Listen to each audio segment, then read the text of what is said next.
A bit over a week ago, I had a debate with Lauren Southern about police discrimination, systemic racism, Black Lives Matter, protest riots, and police reform. In these discussions, what I typically think is the most interesting and most important are the discussions of systemic racism. What this means is previous racist policy and like practices that led to disparate outcomes when it came to the success and well-being of different racial groups in the United States of America, and how through all known laws of economics and sociology and criminology, that disparate treatment has negative effects still today on existing people, despite those specific laws, like for example Jim Crow laws, not being in place today.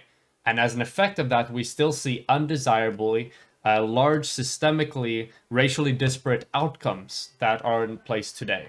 This can occur even if you snap away all racism, like all individual racist people. This can still function. Systemic racism can still occur even though there isn't a single racist individual, in the world as a whole, which obviously isn't the case, but nevertheless, it serves to prove the point of where the vast majority of the racial discrepancies that we see come from. In the beginning of this debate, Lauren very quickly wanted to move off of that. She wanted to talk about the minority of the reasoning behind discrepancies that exist within, for example, police treatment and sentencing disparities and such like that, which I'm fine if we want to have the conversation on that, but that is not the most important point, but we went into that anyway.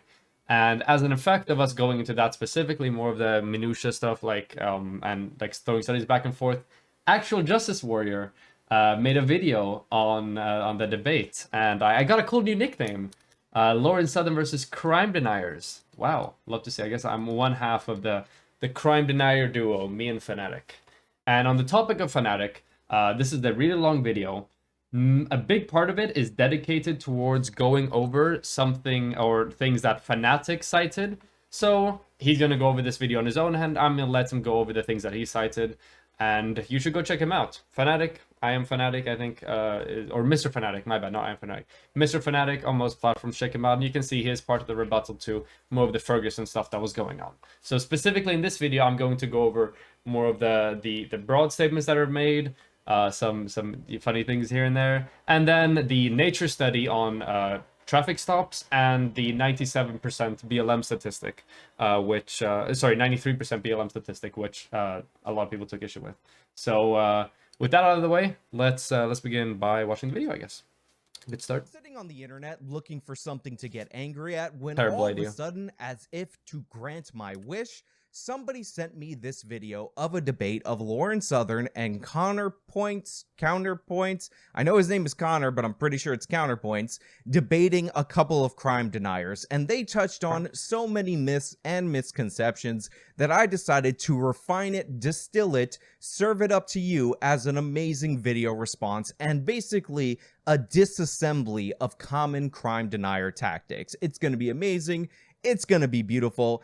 It's gonna be noble. It's gonna be gold. Oh my god, we're doing the Ad time. Let's not listen to that. So I guess right off the bat, I can say that the title of crime denier is a bit silly, because there aren't any crimes being denied at all, and that's not like a key point of any of the arguments that we made in that debate or any of the other debates. So I guess it's just an attempt to sort of pick out the most essential aspect, I guess, of this discussion, which is crime, fairly relevant to policing and stuff, and just say, oh, they deny this big aspect, and then kind of leave it at that. I don't believe there's a single example in which there's any proof of me denying any crimes or any specific events or the rest of it. So I guess it's a bit of a silly name, so to say, but let's keep going. So the debate that we're going to be talking about is this 2-on-2 between Lauren, Connor, this guy, and this guy here in the flesh. I don't know. It's wait for it. This guy. And might you think that it's a little unprofessional for me to not have remembered or written down either of these two people's names? Yeah, but here's the thing. Their arguments are so generic and so common in crime denial circles that why would I even bother to remember their names, because they're just generic points vomited up by these type of people all the time. And the debate was about systemic racism in policing and all kinds of questionable issues, But what I really want to get into is the numbers that were being presented by the left side, because although I do think that Lauren did a good job and Connor did a good job, even though he didn't talk that much, even though I found this video on his channel, is this weird thing where most of the debate was between these two and this guy interjecting, and then Connor put... I don't know.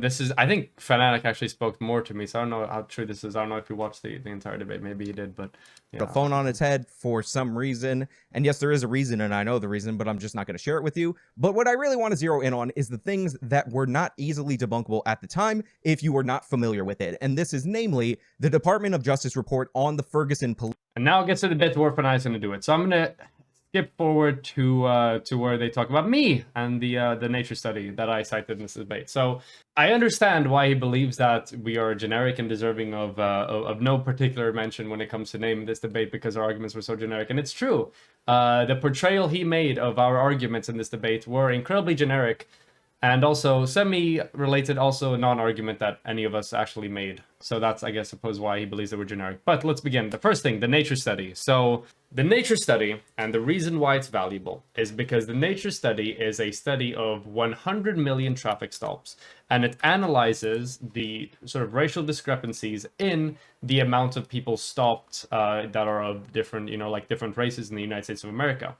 Now, there is an overrepresentation of like Black Americans compared to white Americans in these stops as a whole. Now, that in itself doesn't actually prove anything in regards to racial bias whatsoever. The reason why it doesn't do that is because there exist differences in the proclivity towards things such as, for instance, speeding between Black and white Americans, in that there seems to be more Black Americans on average that speed. So simply providing that and seeing, hey, there's an overrepresentation of Black Americans stopped in their vehicles and at traffic stops, that doesn't prove the point we're trying to make. However, the reason why that, that specific nature study is so valuable is because it introduces another element to this investigation, which is the introduction of different measurements based on day and night. So I can read through the abstract of the study at the moment. So it's called A Large-Scale Analysis of Racial Disparities in Police Stops Across the United States. We assess racial disparities in policing in the United States by compiling and analyzing a dataset detailing nearly 100 million traffic stops conducted across the country. Probably the most comprehensive study on the topic of traffic stops. We found that Black drivers were less likely to be stopped after sunset, when a veil of darkness masks one's race, suggesting bias in stop decisions. Furthermore, by examining the rate at which stopped drivers were searched and the likelihood that the searchers turned up contraband, we found evidence that the bar for searching Black and Hispanic drivers was lower than that for searching white drivers.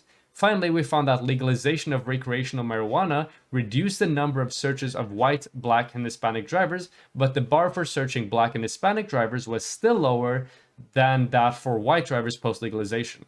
Our results indicate that police stops and search decisions suffer from persistent racial bias and the point of value of policy interventions to mitigate these disparities. So fundamentally, the thing that's important here is that even though it is the case that Black Americans commit more traffic violations, the fact that the stops and the discrepancy decreases when it is harder to discern the race of the driver seems to indicate that part of the reason why there is an overrepresentation on top of the overrepresentation in Black Americans doing more traffic violations is also in part caused by just racial bias when it comes to who they're more likely to stop for any given, like traffic violation or any given traffic crime.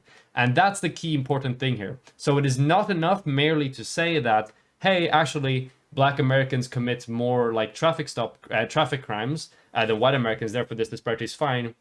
You would have to somehow prove that this disparity, this difference in the behaviors of like Black and white drivers shifts dramatically between day and nighttime, and that accounts for the discrepancy. Whereas the study itself comes to the conclusion that it seems to be that it is the veil of darkness, it is the fact that it is harder to discern the race of the drivers that causes the discrepancy to shrink during the nighttime as compared to the daytime when it's easier to discern the race. So this is probably one of the super strong studies when it comes to this specific issue. Let's see how actual Justice Warrior decides to get back at it. To represent the overwhelming majority of the shooting suspects. Totally wrong on that. Total lie by this guy on that. This is still on and the absolutely last nonsensical. Lauren, are you familiar with the nature study that draws comparisons between the arrest rates of Black and white drivers during nighttime and during daytime, when it's possible for the police officer to discern the race of the driver of the given vehicle? No.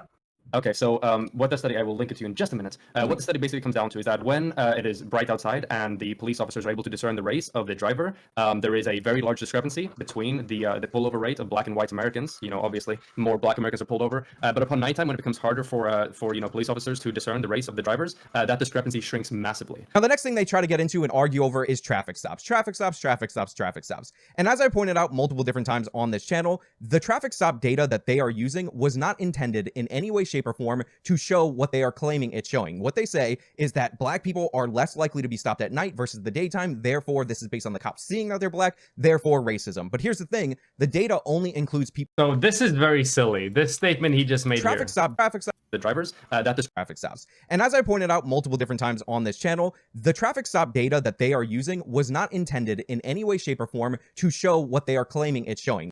The data and the study wasn't intended to show what they intended to show. That the literal title of this analysis has racial discrepancies in the title of the thing. That's the thing that they're analyzing here. They're analyzing the racial aspect, the racial element to the discrepancies between stops here and there. So the statement that this data wasn't meant to sort of make this analysis is pretty strange here.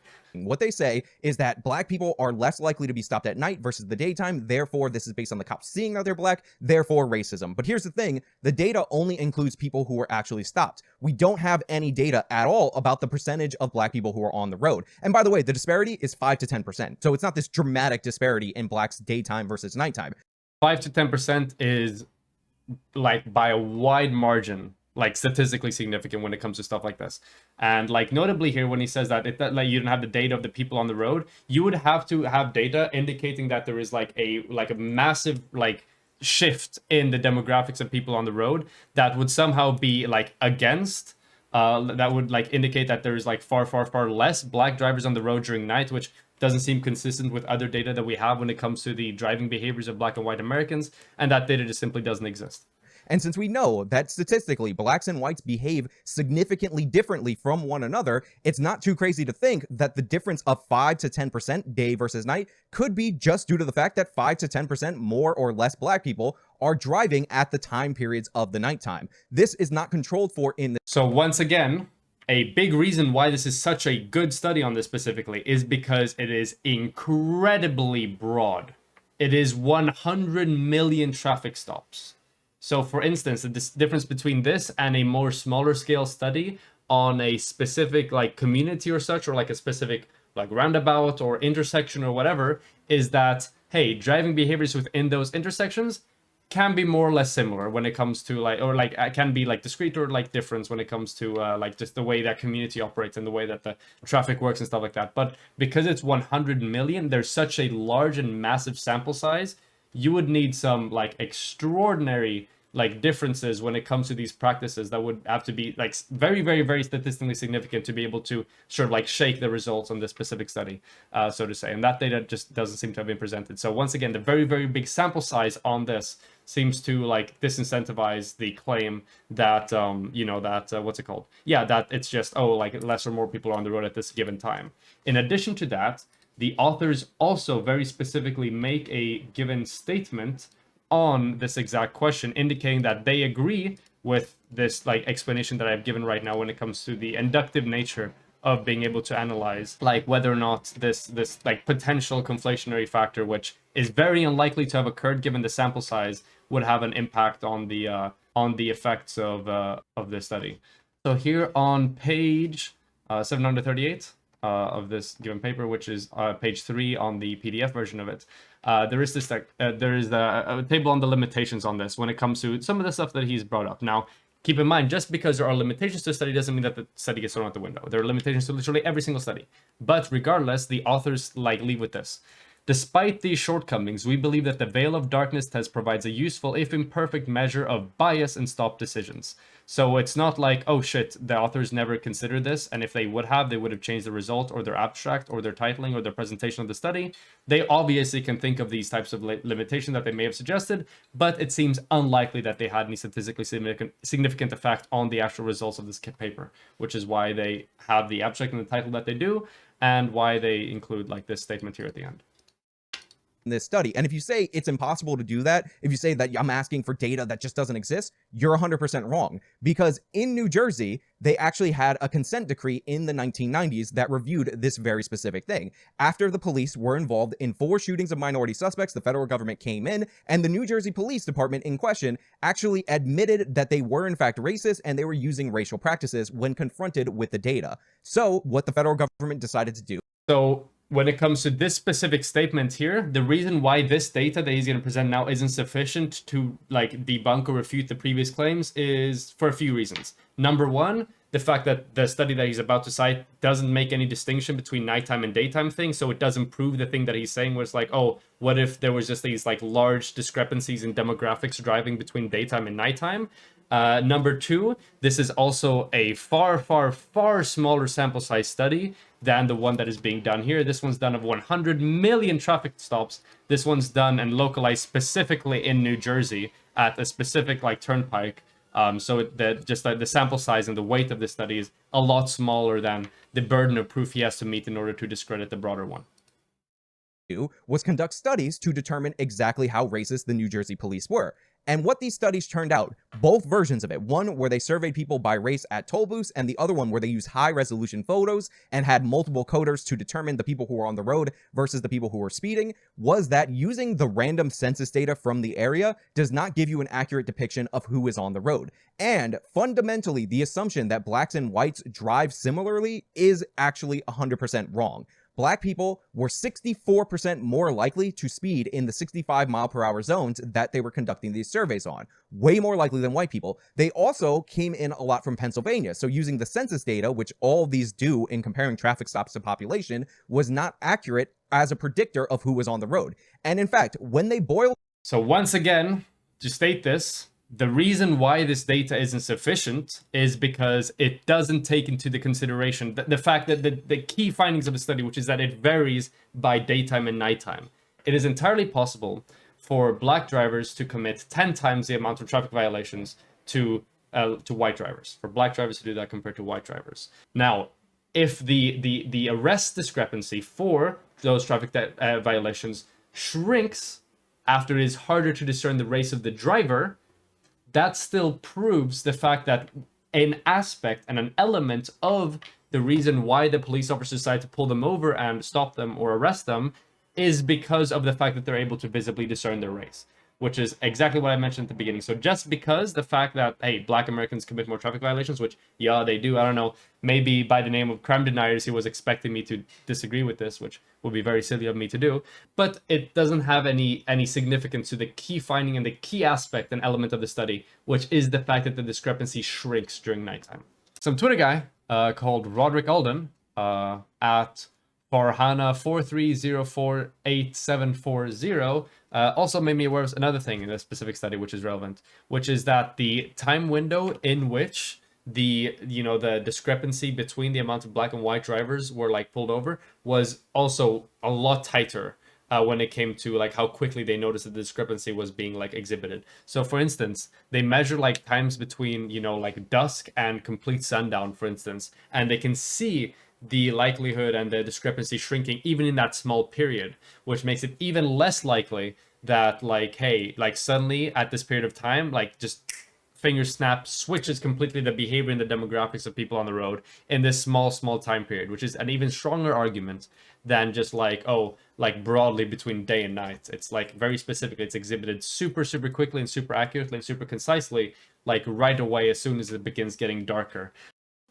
Down this study, and they compared what the driver makeup of who was actually speeding versus who was on the road to all these different predictors. What they found is that the most accurate predictor of who was on the road and who was speeding more were the police citations themselves. So this study that the police took on and agreed to and admitted they were doing racial profiling proved not once but twice that the police were not racial profiling, even though they thought they were, based on the fact that they were pulling over so many more black suspects. It turns out black people speed way more regardless of age and all those factors. Older black people speed more than older white people. Black women speed more than white women. Younger black people speed more than younger white people. Proven out beyond any shadow of a doubt. And what's great about this is that unlike the other study on Ferguson, where he says it was released in 2017, so it's cross-partisan, This is about the Ferguson study, but like, again, once again, differences are they don't have the nighttime element or aspect to it. And number two, very, very much smaller, very more localized. This one is one specific location in like New Jersey for this specific study, and just like sample sizes just vary by scales of magnitude as compared to the study that we're citing, the one that we're talking about is specifically a disparity between two different classes of people, and they've gone in depth and looked at the police's own data, and from that they've come to the conclusion that there has to be, and I quote, discriminatory intent in violation of the 14th Amendment from our own Department of Justice, and this study was released during Trump's administration. Just making sure that your audience is clear of that too. which is not true. It was released in 2015, and in 2017, the Trump administration ended the Ferguson consent decree because they thought it was BS. This actually was cross-partisan, and when they got the results of this study that showed that the police that admitted themselves were being racist were actually not racist by this study, they were suppressing it. They didn't want to release it. It was reported as a controversial study, which just goes to show you the state of race relations in this country over the past decades has not changed as much as we thought. Because So to comment on this specifically, this study that he's citing seems to be a good study. It seems to make sense. I don't think it should have been a controversial study. I don't think there should have been like issues on whether or not to release it or not. It should probably been like released a lot sooner than it ended up being, and people end up getting access to it. I'm not going to disagree with this. Now, notably here, he uses this to say that all of the like issues in regards to like racist treatment and like racially disparate like policies and practices that were occurring in like New Jersey Police Department. He cites this as an example that never happened at all, which once again, not only doesn't meet the burden of proof for like my study and the thing that I'm bringing up, but also doesn't meet the burden of proof for like anything more than that specific road intersection when it came to racial discrepancies and stops. For instance, in the link to the New York Times article that he includes in his own like video description, it states here at the very end that even if it turns out that there was evidence if black drivers drive differently from whites, which there was, so yes, it doesn't account for the fact that blacks are 45 times more likely to be searched. So that's one thing that the study doesn't adjust for, which was part of the original sort of claim of racist treatment among this police department. It also doesn't account for the fact that state police gave a handout giving troopers a whole list of traffic violations to use as a pretext for racial profiling. There's so much more out there that no one can credibly deny any racial profiling is a reality. Just to reiterate this again, and this is proven in his own article, not only does this study by no means meet the burden of proof needed to debunk the 100 million nature study here, but it also doesn't meet the burden of proof to debunk the statement that there is no forms of like racially disparate treatment among the New Jersey Police Department. Although it does do a good job, and the study seemed to be good when it specifically came to New Jersey traffic stops in that particular area. For that, yes, doesn't seem to be any racial bias at all. So, of course, I'm going to acknowledge that because that's good data, but I'm also going to call out where that data is being stretched beyond a bound where it is reasonable to believe it supports a given claim. because it was considered controversial to point out that the police weren't being racist and black people were speeding more. That's insanity. So this data exists. You can look at this survey for yourself. You can argue about the methodology, but it's 100% accurate in my mind. You're actually looking at who's on the road and who's speeding and then comparing that to speeding tickets. These post hoc traffic studies do not do that. And we've known that these post hoc traffic studies don't do that since 1998, when the Department of Justice decided that they were going to try to measure it more accurately based on the assumed flaws in this specific type of research being cited by these two regressives. But there are a few things.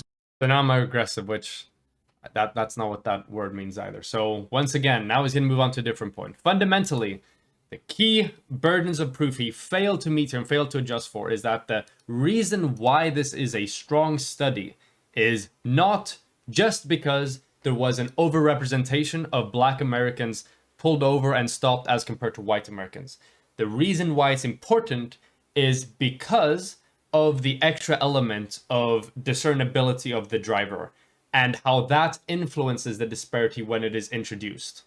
And we don't have any data to suggest that the behavior or the demographics on the roads on this massive area that included 100 million traffic stops varies greatly by night and day, and that this accounts for the shrinking of the racial discrepancy between day and nighttime. Citing that New Jersey study, cool. excellent study. If someone specifically claims that there was like racial bias in stops on that specific turnpike in New Jersey, beautiful, great study to disprove claims of racial bias there. However, does not meet the burden of proof for this one because it doesn't take into consideration night and daytime, lot smaller sample size, and is in a very, very small localized community as opposed to the 100 million one. And then it also doesn't meet the burden of proof in the statements he makes about the New Jersey Police Department as a whole, because there are other aspects of racial bias and discrimination that seems to be occurring within this area, which aren't solely adjusted by that specific study that he cites there. So yeah, overall, he just doesn't meet the burdens of proof that he needs to in order to be able to make the statements that he does. Things we can say for a fact. We can say that during unprecedented amounts of protests and public gathering that were fundamentally set in place in order to protest some form of civil unrest that directly impacted many of the people protesting, a staggering amount of those were completely peaceful. Up towards 93% of them were. In addition to that, the 7%, they're in between that. Lauren losing her shit on the left. Little do I know, I would be losing my shit too if I knew she was about to provide me a fucking Newsweek article to debunk that claim. But yeah, didn't end up being, peaceful, have a wide range of other variables why that might be. Some of them, probably just turned violent. Now, the next thing I want to push back on is the usage of the mostly peaceful 93% number, only 7% were riots, that was displayed in this video. Now, Lauren and Connor covered this to a great extent, but they didn't make... So when they say a great extent, what they mean is that there was one Newsweek article. And that was it. No academic rebuttals, no papers, no reports, nothing. One Newsweek article. And the arguments within that Newsweek article, not very convincing either. And I go over this in the debate. If you guys want to see me go over the Newsweek article, you can feel free to watch through that moment in the debate. I'm not going to rehash those points here because he doesn't go into the Newsweek article here. So let's keep going. One crucial point that I think needs to be made. The number of riots, according to this survey that represents 7% of these protests, is 550. The survey only was conducted over 90 days. So that means there was an average of 6 riots a day. So I don't know why he says only 90 days. Those 90 days were by all means the most sort of like the most intense when it came to BLM protests. So by saying only 90 days, he's trying to minimize that, but that is literally the most important time frame that we could ever have when we're specifically studying this. So that only there is meant to make a chip at the study, which doesn't really isn't really substantiated by any means. Only was conducted over 90 days. So that means there was an average of 6 riots a day. This is one of the most violent movements in American history. And that's not even factoring in the problems with the methodology of what constitutes a peaceful protest. So if 12 people gather and they're holding Black Lives Matter signs at noon and then they go home after an hour, that gets counted in the 7,700, which is the larger number. But the massive gatherings that were more likely to lead to violence aren't counted. Also, by I have seen no evidence to suggest that they wouldn't count large gatherings for some reason. This hasn't been substantiated at all. The fact that this report didn't count large gatherings that turn violent. I don't know where he's making this claim from. This claim isn't cited. The only resources he cites for this specific statement is the Newsweek article, and that's it. That's all he cites for this. So I have no clue where that claim is coming from at all. So it's a bit silly, I guess. By this same metric, it said that 10% of the locations where there were Black Lives Matter protests had violence and riots. 10% is not a good thing. If you were going to go to 100 tourist destinations and 10 of them turned out to be riot hotspots, you would not be happy if you were visiting the United States of America. And this guy goes into this weaselly thing about right-wingers being part of the people that are initiating the protests, and I have a very good response to that. Before we get to that, now let me state this. So, number one, I'm not defending the 7%, the best data we have available at the moment, of the ones that turned violent. They should never have happened, and they were bad. I condemn them fully, and I have done previously. They were not productive. They aren't, just good for the movement as a whole. They had very terrible and devastating effects to the communities in which they were held. Overall, not a good thing at all. However, the reason why I brought this up is to prove the point that the majority of them, the vast majority of them, given the data we have, were absolutely peaceful. And making the statement that 6 protests a day were violent, yeah, that's 7. That sure is 7%. It doesn't. He is putting the data in another way. He's not finding any new data. He's just contextualizing that 7% and putting it in another way to interpret it. So it's not like a debunking or a disagreement with any of the numbers. He's just putting it in a different way. And I'm going to get to a more extended rebuttal to this in just a little bit after he finishes this. However, there is evidence to believe and research to indicate that, hey, there can also be meddling by other forms of like institutions. There's been evidence by several federal judiciaries and arms of the government, a lot of them appointed by Trump, in fact, that there have been a number of far-right agitators that have produced a number of the initial agitation that sparked a lot of the initial conflict when it comes to turning a protest from a protest to a riot. In addition to that, there's also probably some percentage of them that are cringy white Antifa kids. So first of all, they cite nothing at all to back this up. Not true. Posted like a number of articles specifically going on one like specific example, because note, we never made any form of statement of, oh, this percentage of the like riots that occurred as an effect of like BLM gatherings were caused by like right-wing agitators, because it is literally impossible to know that. However, we do know of documented examples of there being right-wing agitators going in there, like sparking violence in the first place, and then that violence leading into more like riots later down the road, with like far-right groups such as the Proud Boys clashing violently and initiating violence with BLM protesters, thus turning that into like a violent engagement, a riot. And just generally building more frustrations that could have like follow down effects and in creating riots in other parts of the country when that information spreads around. And that's the extent of the statement, that there are other examples in which, hey, it's not just like the like BLM people that ended up engaging in riots and stuff like that. There were external agitators in certain situations. There were also left-wing agitators, plenty of them, white Antifa kids who came from other parts of the state, who came over and revolution, started smashing shit. Also, same thing. Agitators, they were on the left wing, and they contributed to the like a spirit of violence generally, which could lead into a riot.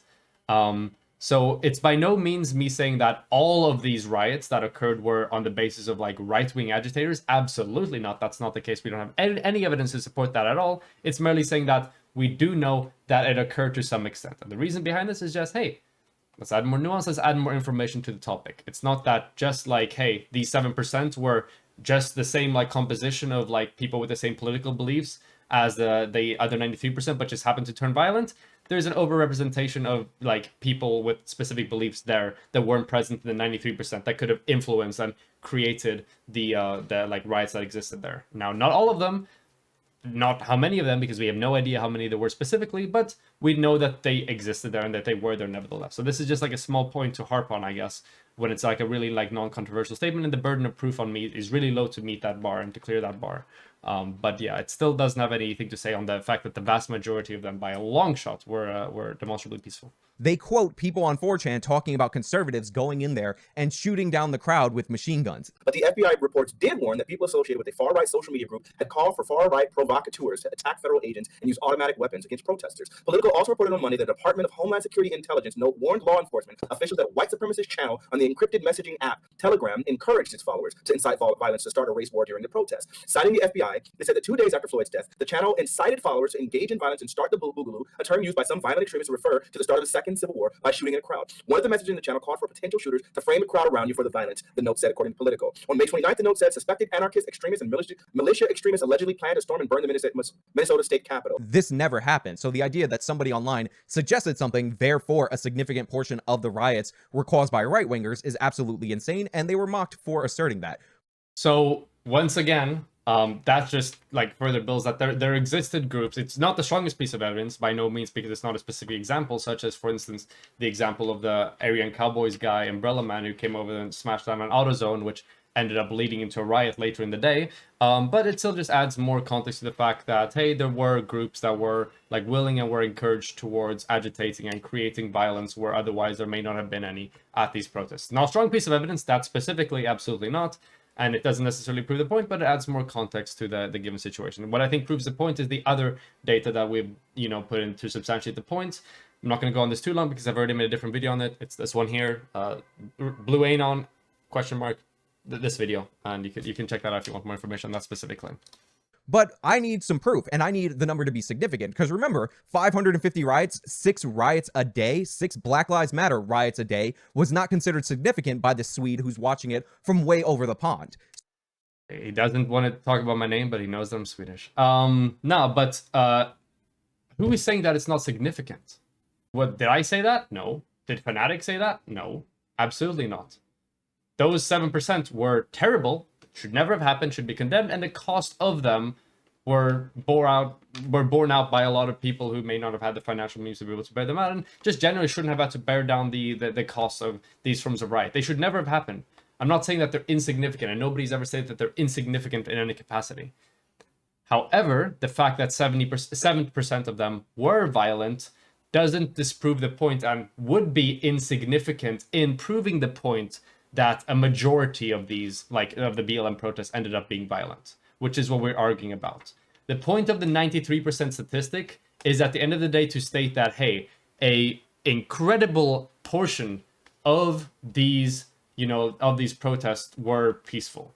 The reason why that number is high and why it's remarkable is because if you think about the context of this, widespread riots all across the country, like born from a very well spread around video footage of a man being executed on the streets, protesting civil inequalities and grievances about severe issues that are impacting people's lives. There's a lot at stake, there's a lot of frustrations, and there's a lot of incendiary events, most prominently the murder of George Floyd.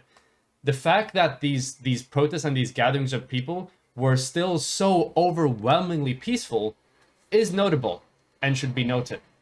Now, just because that's true doesn't mean that we are to dismiss the 7% that weren't. Those 7% were egregious and should never have happened. And we acknowledge that they existed, but it was far from the majority of it. And it seems silly to paint an entire movement based on a minority, a small minority of the total congregations that existed for protesting this specific, like civil issue, so to say. So I'm going to need something that shows that of the riots, a significant number of them were started by right-wingers. And that number is 44 out of the 550. And the way I arrived at that number, since 7% is insignificant, even once again, nobody said it was insignificant. Though it's 550 riots that caused $2 billion worth of damage in the United States of America, which is horrific. That's But once again, this doesn't prove the point that Black Lives Matter as a whole or as a movement was like majority or in like a great part, like just like a violent movement or a terrorist movement, which he's about to say here in a minute. Significant. So I need 8%. 8% of the 550 would be 44. So when this guy has proof that 8%, 44 of the riots were started off by right-wingers, then I'll come talk to him. Then I'll take him seriously because he said 7%, 550 riots, not significant based on this mostly peaceful thing. Again, by the way, it is insignificant. The 7% is insignificant to substantiate the claim, like to fight against the claim of the vast majority of them being peaceful. The vast majority of them were peaceful, and 7% were violent and had negative outcomes, which should be condemned. These two ideas are perfectly like compatible. There's no fighting between these two ideas. They can exist. Both of them can exist with each other without any forms of conflict of interest. It's not that one of them is like insignificant, because the 7% of the damages were significant and should be taken into consideration and should be amended by any means necessary. But it's not enough to prove that Black Lives Matter as a whole is like a bad organization, that the causes they fight for is inherently violent or whatever. By the way, that was only over the 90-day period from like the 29th of May to something like the 28th of August or something like that. I'll link it in the description so you guys can look it over for yourself. Absolutely. Yeah, that period of time, the vast majority, the most intense period of protesting following the killing of George Floyd. So I don't know why he keeps trying to minimize that time period when it's literally the most important time period when trying to answer this specific question. Absurd and ridiculous. Every time they use that 7% number, you need to point out that it's 550 riots over a 90-day period, which is more than 6 riots a day. So once again, he's stating 7% in a different way, as if it makes a brand new point. 7% violent is the same as 6 like riots a day. Those things are the same. And just 6 riots a day isn't good at all and should be condemned. But when put into context with the rest of the movements for this cause, it would be silly to paint the whole cause like on the basis of this minority of events that went terribly wrong and shouldn't have happened. I don't know how many times I need to say this. The reason why I'm saying this so many times is because people are so ready, bursting at the seams, to state that I am I'm a crime denier, a riot denier, or that I support them or whatever, when I have never done such a thing. So apologize for the repetition, but it seems to be necessary with these people. If you want another analogy, I'm a huge baseball fan. There's 162 games in the Major League Baseball season, 30 teams, so that would lead us to 2,430 games per season. If 7% of those games devolved into riots, that would be 170 baseball games spread out over 6 months, not even over 3 months like the Black Lives Matter survey covers. And if we had riots in 170 baseball games per season, or in any given season, that would be considered the most violent sport of all time, and we would have politicians demanding that we shut the sport down because it's so dangerous. So the fundamental difference between a civil rights protest in which you're uttering disdain and your issues and your grievances with society as it functions and the outcomes it has today, and a fucking sporting game, is that there isn't the same amount of gravity to the bottom. There isn't the same amount of like sort of like emotion or cultural baggage or generational trauma to these two different things. They're completely and fundamentally like different things. Like, for instance, if one person was, let's say let's say you're protesting like an incredibly authoritarian government, like a fascist government. And like some of these protests, the protests are like fighting with police and they turn violent. Now, would it then be a reasonable argument to say that, when I go watch my football games, if we had the same amount of my football games turning violent as these protests against this authoritarian government, we wouldn't be doing these football things anymore. So I guess you shouldn't be doing these like protests against the government anymore. What? These are two completely different situations that like merit different standards for like how much, like negative things is required for the whole movement as a whole to be painted with the most negative aspects. So if you want to pretend 7%, even if we accept the methodology of your ridiculous survey, is insignificant. So once again, the only type of proof we've given to fight against this ridiculous methodology is a Newsweek article with very, very underwhelming arguments, which I went over during the debate. So let's keep that in mind again. Then you're going to have to pretend that the raw number 550 over 6 months is insignificant. $2 billion worth of damage, totally insignificant, mostly peaceful. This was a violent terror movement that wreaked havoc across this country, and downplaying and dismissing it is absolutely ridiculous, and it should not be stood for. So once again, here's the thing, how he's using that minority of violence, which for the millionth time should never have happened, to paint the whole movement as a terrorist movement. Fundamentally, the point of this is to discredit the movement as a whole and the grievances. It's saying that, the real drive behind this group is not to fight for X, Y, and Z civil rights issue, but rather just to create violence. And that's where we take the disagreement. It is very, very, very silly to base such a broad movement when it comes to, and like especially for that cause, with such a broad brush and calling them all terrorists, because a minority of them, which, because there were so many protests, did have like substantial damage to them, ended up being like negative and being harmful. Obviously, put into the context of how many protests there really were, it's not a significance to make them seem. And there's also another reason why people may have this more like strong impression that there was more violence at these protests than there really were. And that's simply because, hey, media focuses on that more, right? They're going to focus more on the protests that go poorly, on the ones that turn into riots, and they're going to focus on, oh, hey, there was like 100 people walking down the streets, supporting BLM.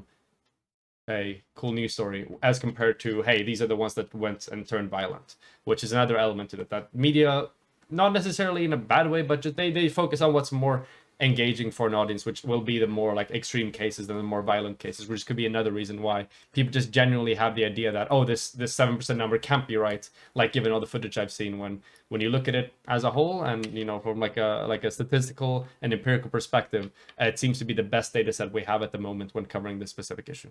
Look, there's a lot more garbage being promulgated by these two crime deniers throughout the course of this. Once again, I'm still waiting for a single crime that I've denied or said that it hasn't happened. Debate, but I suggest you watch it in full so that you can understand it, witness it for yourself. And if you have any questions about specific ridiculous claims that they made, bring it back to me, because we're only going to go over one, and that's this idea from the Swede again that we need to measure black people being killed by the police against population instead of violent crime. Now, they go over a study and all this different citations and this and that and the other in order to get to So what he's referencing here is that obviously it's not a good, if you're trying to prove racial, here's the thing, now we get into the broader discussion of systemic racism again. If you're trying to prove racial bias, then just going by population is a silly thing to do. And I don't think you should do that. However, going by crime rate is also a bit silly, because the reason why, for example, the Cesario study went by crime rate is because they tried to use crime rate as a proxy for run-ins with the police and treatments with the police, which isn't a good sort of like, it's not a good like ratio, it's not a good proxy for that number you're trying to get at. And when we do look at specifically what you're trying to get at, which is run-ins and interactions with the police, instead of trying to use crime rate as a way by with which to proxy, like analyze and estimate run-ins with police, we see that when analyzing actual run-ins, there is an element of what appears to be, from the better data sets that I've seen on the issue, some form of racial bias when it comes to the outcomes of those given engagements, depending on the race of the suspect in the given case that's occurring. So that's why I'm not saying that he's trying to say that population is what I'm going by. No, that's not a great thing to go by with this specifically, but neither is crime rate when trying to prove police interactions and police treatment of minority groups. You should just go by the interactions as they occur rather than trying to use another number as a proxy for it. To this conclusion, but you don't need any of that. Quite simply, the black crime rate, the violent crime rate among the black community, is 3.6 times the white crime rate. Even in denialist articles, they admit that black people are only 3 times more likely to their population to be killed by the police. That is lower than their rate of violent crime, which is way higher. So there's no bias in there. If you have more... So once again, for him to make that statement, it carries the implicit assertion that violent crime rate and police interaction perfectly correlate and match with one another, which is not the case. Because when you look at interaction with police officers and the race of the given suspect, you see racially disparate outcomes occurring in those specific interactions, which is why there's been a lot of criticism of that Cesario study, for instance, and why his rebuttal to that rebuttal is still in peer review, and he doesn't have his 2 original co-authors. So yeah, we went over this in the debate. More interactions, because you're more criminal, you're more likely to be shot by the cops disproportionate to your population. That's why we don't measure police interactions to population, or we shouldn't. We measure it to the level of crime. These people are committing way more crime. I don't know how many more times I have to say it. Look at any crime statistics ever and you'll see that. But hey, those are just my thoughts. Let me know your... So once again, nobody is denying that there's an overrepresentation of black Americans committing crime. No shit. Nobody disagrees with that. I haven't disagreed with that, and I've yet to meet any decent progressive who has the same position on this given topic. But yeah, maybe that's why he called us crime deniers, because he thinks that we're going to disagree with this for some reason. The only thing that we're having a disagreement about is whether or not that increase in crime rate accounts for, it's a valid explanation for some racial bias that we see and racial disparate outcomes that we see in specifically policing. So, for example, the nature study that we talked about, and police interactions, and and stuff like that. But at the end of the day, I think it's very disappointing, because the key thing that is important in these discussions are discussions of systemic racism. Really, the majority of things. Why do more black Americans commit crime than white Americans? Why do black Americans have less income on average to be able to afford a good lawyer when it comes to their defense? Why do black Americans typically obtain a lower standard of education and therefore underrepresented in important sectors of the labor market, stuff like that? And that's the more interesting topic. That's the real discussion of systemic racism that is to be had there. And that accounts for the vast majority of the, practically all of the racial discrepancies that we see within American society. But for this debate, Lauren didn't want to talk about that. She hand-waved that at the very beginning of the debate, and instead wanted to focus on these specific parts, on the specific, potentially racially biased actors within a given system, and the way that might influence results. When in reality, for systemic racism and the vast majority of racially disparate outcomes to occur, you don't need a single racist person for that to occur. You just need, unaddressed disparities brought about by history of racially, motivated treatment, and for that not to have been addressed, which is the situation that we find ourselves when it comes to the United States of America. This video doesn't touch on that broader point, but also fails to meet the burdens of proof necessary to substantiate the claim that they're making in this specific debate. And I don't know, no crimes denied, I guess. No riots endorsed, and just generally none of the things that me and Fanatic are strawmanned as believing or as doing. So